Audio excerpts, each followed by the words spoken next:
दोस्तों, अफ्रीका के इस रीजन में एक बहुत बड़ा क्रैक देखा गया है जो कि साल दर साल बढ़ता जा रहा है। एंड यही नहीं, इस क्रैक ने पूरे कॉन्टिनेंट को दो हिस्सों में डिवाइड कर दिया है। इसके कुछ हिस्से बस 2 मिलीमीटर चौड़े हैं तो कुछ हिस्से 10 मीटर तक चौड़े हैं। यहाँ के लोगों का मानना है कि शायद यहाँ की मिट्टी बैठ गई है, लेकिन उन्हें क्या पता कि अफ्रीका अब दो हिस्सों में टूटने वाला है। और सबसे बड़ी हैरानी की बात तो ये है कि ये सब होते समय इस रीजन में टोटल 92 अर्थक्वेक्स आए, वो भी सिर्फ 24 घंटों में। अब ये घटना वहाँ के लोगों के लिए तो काफी चिंताजनक थी ही, लेकिन अफ्रीका से कोसों दूर भारत के जियोलॉजिस्ट को भी ये घटना परेशान करने लगी है, क्योंकि उनका कहना है कि इस घटना से बहुत जल्द इंडिया के कोस्टल रीजन्स यानी कि मुंबई, गुजरात, गोवा, कर्नाटक एंड केरल जैसे एरियाज तिब्बत की तरह ठंडे डेजर्ट इलाकों में तब्दील हो जाएंगे। अब ये आपको काफ़ी इलॉजिकल लग रहा होगा, राइट? लेकिन आई प्रॉमिस कि इस वीडियो के एंड तक मैं आपको ये प्रूव कर दूंगा कि ये सब कुछ सच है और जियोलॉजिस्ट की बात बिल्कुल भी इलॉजिकल नहीं है। तो मेरा नाम है एजे, आप देख रहे हैं एजे टॉक्स। चलिए शुरू करते हैं। The African continent is undergoing massive geological change. For many years now, Africa has been splitting at the eastern side, taking a run from the Red Sea, located in the north, to Zimbabwe, Scientists located say in the that south. Africa is peeling apart into two parts that will eventually lead to the formation of a new ocean and give rise to a new continent. Scientists are predicting that a new ocean could be created as Africa gradually splits into two separate parts in the future. The map of our world is about to change. And I'm not talking about China breaching boundaries. I'm talking about the continent of Africa splitting into two.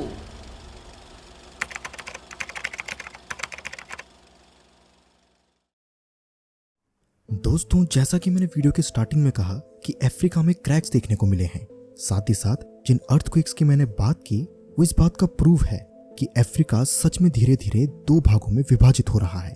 और हाल ही में ही ये विभाजन की प्रक्रिया और भी ज्यादा तेज होने लगी है। अब सवाल ये आता है कि आखिर इससे भारत के जियोलॉजिस्ट क्यों डरे हुए हैं। देखिए दोस्तों, हमने इस वीडियो में डिस्कस किया था कि कैसे ह्यूमंस अफ्रीका से स्प्रेड आउट हुए थे ऑल ओवर द वर्ल्ड में।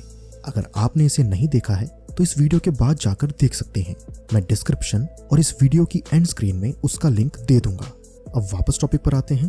तो मैं कह रहा था कि जिस तरीके से ह्यूमंस अफ्रीका से अलग अलग डेस्टिनेशंस में स्प्रेड आउट हुए, ठीक उसी तरीके से ये स्प्लिटिंग इंडिया के कोस्टल रीजन्स की वेजिटेशन एंड एनिमल्स को खत्म करके उन्हें रिप्लेस कर देगी किन्हीं अदर स्पीशीज से। अब यहाँ पे आता है ये सवाल कि आखिर ऐसा क्यों होगा? क्यों इंडिया के coastal vegetations and animals replace होंगे और क्यों कोस्टल एरियाज तिब्बत की तरह कोल्ड डेजर्ट्स में तब्दील होंगे? अब इसका जवाब जानने के लिए 2021 में की गई एक रिसर्च को समझते हैं। इस रिसर्च में अर्थ की टेक्टोनिक प्लेट्स और उनकी मूवमेंट्स को स्टडी किया जा रहा था।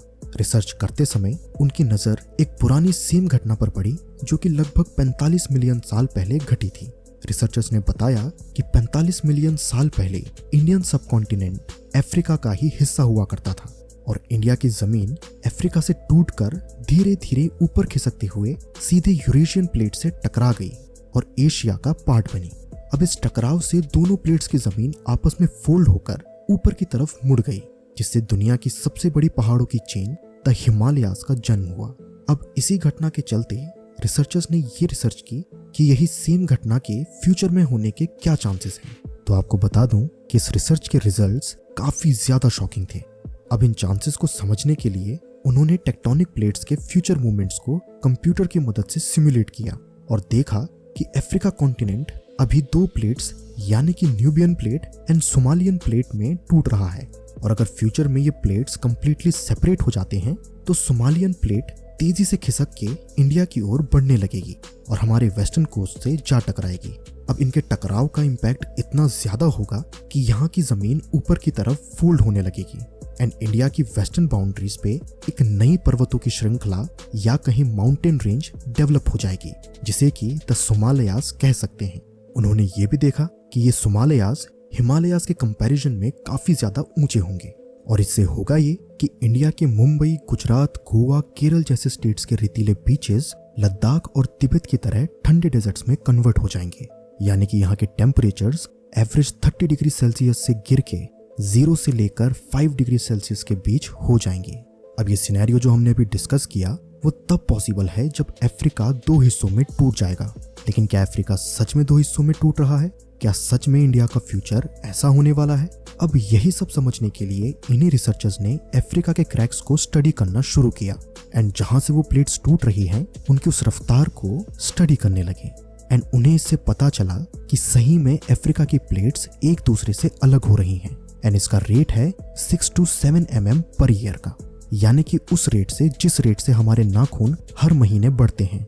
इस बात का सबूत वैसे तो जियोलॉजिस्ट को 1970 में ही मिल गया था, लेकिन उन्हें तब ये नहीं पता था कि अफ्रीका के टूटने की खबर उन्हें इतनी जल्दी मिल जाएगी।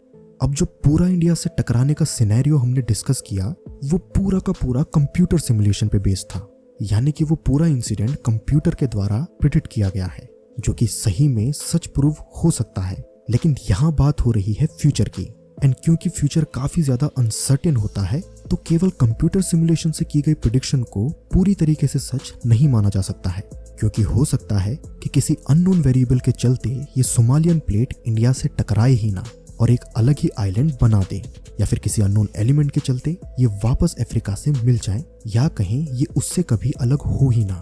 फ्यूचर के अननोन वेरिएबल्स बहुत ज्यादा हैं जो कि इस घटना को जल्द से जल्द सच भी कर सकते हैं, तो कई अननोन फैक्टर्स ऐसे भी हो सकते हैं जो कि कंप्लीटली डिफरेंट आउटकम फ्यूचर में दें। फ्यूचर को 100% प्रेडिक्ट नहीं किया जा सकता है, लेकिन इन केस ये प्रोसेस होता है तो इसके टाइम को कुछ परसेंट एक्यूरेसी के साथ प्रेडिक्ट किया जा सकता है। एंड साइंटिस्ट के मुताबिक अगर ये सोमालियन प्लेट इंडियन सबकॉन्टिनेंट से टकराती भी है तो इस प्रोसेस को कंप्लीट होने में अंदाजन 150 मिलियन साल का समय लगेगा, जो कि इतना ज्यादा है कि हम अपने जीवन काल में इसे होते हुए कभी नहीं देख पाएंगे। तो अब देखते हैं कि आगे के रिसर्चेस में क्या कुछ और सामने आता है। अब आपको अगर जानना है कि कैसे अफ्रीका से humans all over the world spread out हुए तो आप इस वीडियो पे क्लिक कर सकते हैं। तो आशा करता हूँ कि आपको ये वीडियो समझ आ गई होगी। मैं मिलता हूँ आपसे नेक्स्ट वीडियो में फिर किसी इंटरेस्टिंग टॉपिक के साथ। ये वीडियो पूरा देखने के लिए धन्यवाद।